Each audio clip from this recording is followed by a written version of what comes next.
अबूजैर हुसैन अंसारी। आज बोध गया विश्वविद्यालय थाना परिसर के पूर्व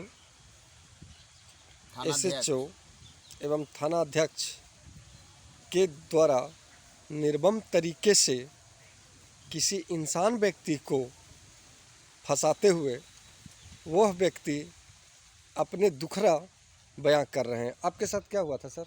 देखिए, ये बोधगया थाना प्रभारी ये मगध विश्वविद्यालय पूर्व थाना अध्यक्ष अबूजैर हुसैन अंसारी साहब हमको कभी फ़ोन भी नहीं किए, न कभी बोले, न कभी कुछ कहा। और अटेंडम हमारे यहाँ जैसे केस दर्ज करके 10-19 कांड संख्या है और 10-19 जैसे दर्ज करवा करके और फ्रॉड जैसे ज़मीन के मैंने कह करके धारा 467, 468, 471, 120B, 420 लगा करके हमको भेज दिया गया, जेल भी भेज दिया गया।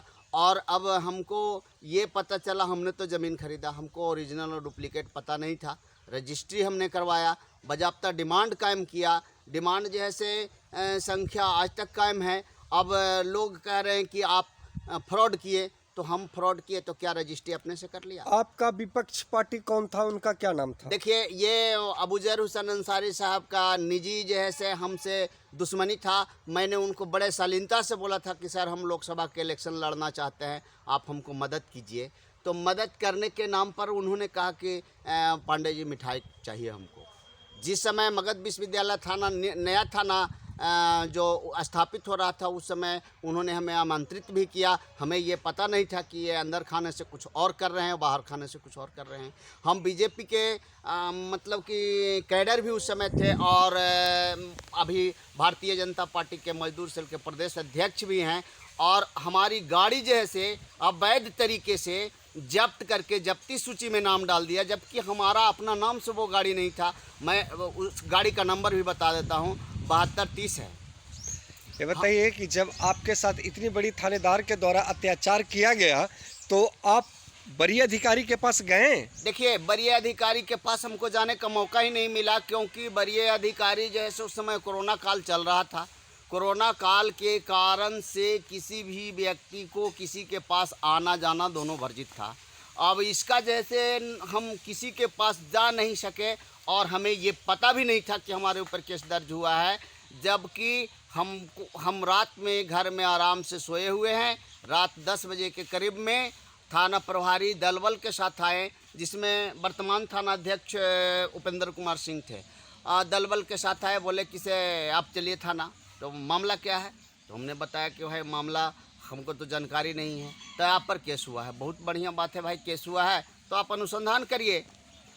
उस अनुसंधान के क्रम में उन्होंने हमको जैसे ले गए। ले जाने के बाद 48 घंटा थाना में रखे और इसके बाद चालान बना करके और हमारी गाड़ी को जांच करने के नाम पर ले गए, जो कि हम कॉन्ट्रैक्ट बेसिस पर गाड़ी रखे हुए थे। मेरे नाम से गाड़ी नहीं था, हम दूसरे व्यक्ति के गाड़ी रखे हुए थे। और हमसे उनको मैंने यही बात हुआ था कि आप गाड़ी इस्तेमाल जब तक के करिएगा, पैसा का किस्त आप भुगतान करेंगे।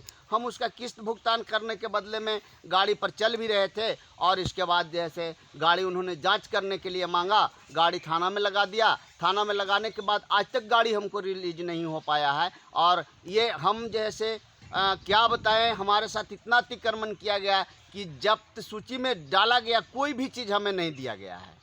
और ये बड़े दुख की बात है। और ऐसे थाना अध्यक्ष को जिन्होंने अपना पावर का दुरुपयोग करते हुए हमारे साथ अवांछनीय घटना को अंजाम दिया। हालांकि हमारे साथ मारपीट नहीं किया गया, लेकिन हमको मेंटली रूप से इतना तोड़ दिया गया, आर्थिक रूप से इतना बर्बाद किया गया कि हमारे पेपर को भी, बहुत सारा पेपर ऐसा है जिसको ले जा कर के और उन्होंने जांच के नाम पर, जब्त के नाम पर कूड़ेदान में फेंकवा दिया। कहाँ फेंकवा दिया आज तक हमको पेपर नहीं मिला। 25 जगह हमसे साइन करवाया गया कि आपको जब्ती सूची में फलाने चीज़ जमा किया जाता है, दिया गया, लेकिन हमको कुछ मिला नहीं। भूमाफिया लोग भी इस बीच में सक्रिय रहे, हमको जान से मारने तक धमकी दिया। 4-5 बार जो है से कि हमारे पास लोग आक्रमण किया, लेकिन क्या करें, हम गरीब कमज़ोर ब्राह्मण रहने के आलोक में आप सब लोगों से निवेदन किया, लेकिन अब हम डर से थाना में नहीं जाते हैं, क्योंकि सोचता है कि फिर ना हमको कोई मामला में फंसा दे, ये उसी मामला को फिर शोधभेदन करने के नाम पर हमको फिर से जेल भेज दे। हम घर में अकेला हैं, हमारे बाल बच्चे परिवार खाने में कमाने में सिर्फ विश्वास करते हैं, और बाकी क्या बताया जाए, हमारे ज़मीन को भी अतिक्रमण करके और झूठा केस में फंसा करके ज़मीन अतिक्रमण करवा दिया गया, जिसमें थाना की संलिप्तता था। हम ये इस बात को बड़े विश्वास के साथ बोल रहे हैं। धन्यवाद।